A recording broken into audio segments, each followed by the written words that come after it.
a lot of what I want to focus on is trying to prevent injuries. In fact, I'm going to do this right here. So in this background, there is a couple of saddle cloths you can see. There's a blue one, there's a red one, and those are a reminder to me. There was a horse that I broke down in Texas and used to gallop, and a wonderful horse, very easygoing. He was a racing quarter horse. He made $3,500.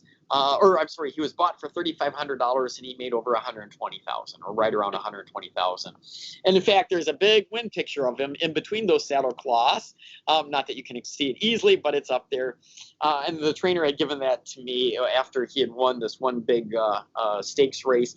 And by virtue of winning that stakes race, he won for the owner and the trainer. I'm not sure which got which, but a brand new dually pickup and a full horse slant load trailer. So that's beyond the $120,000 this horse made. Awesome, awesome horse.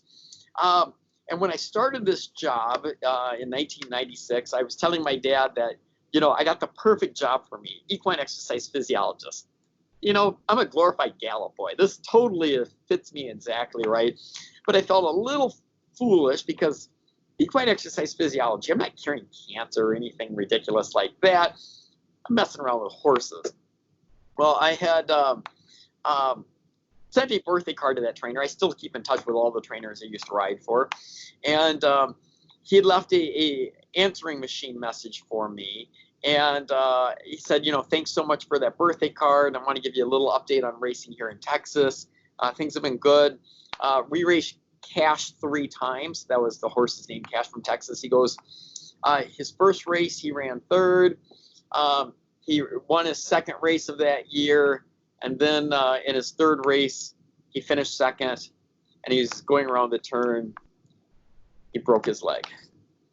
And I could tell this trainer, who had trained hundreds, if not thousands of horses, and has trained horses that are actually in the Quarter Horse Hall of Fame. I mean, he trained some good ones. As he was leaving that message, I could tell he was ready to cry. And he said, we did everything we could for him, but we had to put him down. And right then I realized what the purpose of my job is, if we can prevent that from happening. And not only that horse, but the jockey, not that you're going to see it in the win picture, but on that big win picture between those two saddle blankets, Sammy Thompson. And Sammy was this outstanding jockey, total professional.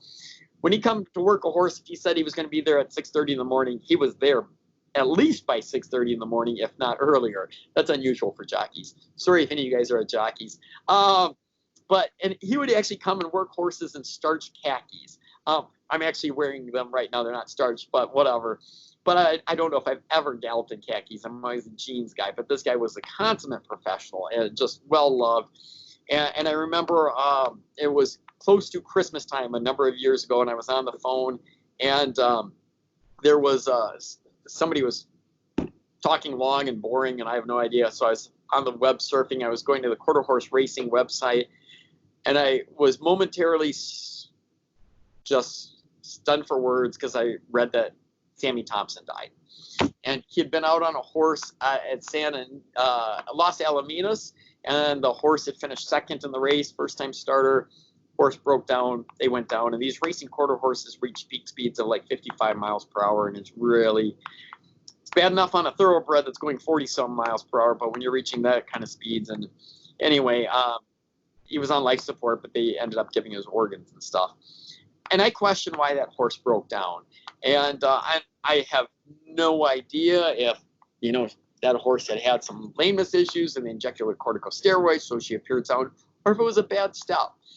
But the thing is it's a combination of wanting to save horses and potentially even riders. And it's a really critical thing. And when students, they'll come to me and they're like, hey, my horse is a little off and it's right front. Is it okay if I ride it? It's like, well, you do realize that means your horse is probably in pain. And by riding it, you'll put it in more pain. But if you're comfortable doing that to your horse, go do it. And then they think about what that really means. And up to that point, they didn't view it as, yes, I'm causing my horse to be in pain by doing that. And then they feel a little guilty, and that's kind of the whole point. And sometimes we need to feel a little guilty when we're doing things to horses that we really shouldn't need to be doing. Most of us in this industry, we absolutely love our animals. I mean, that's why we get into it, and we really want to do what's good. Sometimes we need to step back and reevaluate what we do and whether it's really in the horse's best interest. And I'll admit, I live in an ivory tower situation. So I race my own horses, and I do it because I love it, and the goal is to make money. But I'm not dependent on my horses doing well for me to be able to feed my kids. I have a job. I do fine. I understand why trainers who maybe are dependent on the horses doing well to feed their family, I understand why they do it. But at this point in the history of horse racing, we can't afford to do that type of stuff anymore. We got to think of the horse's best interest. The world is looking at us, and I don't know how much longer our sport can last if we don't do a better job of policing ourselves and doing what's best for our horses.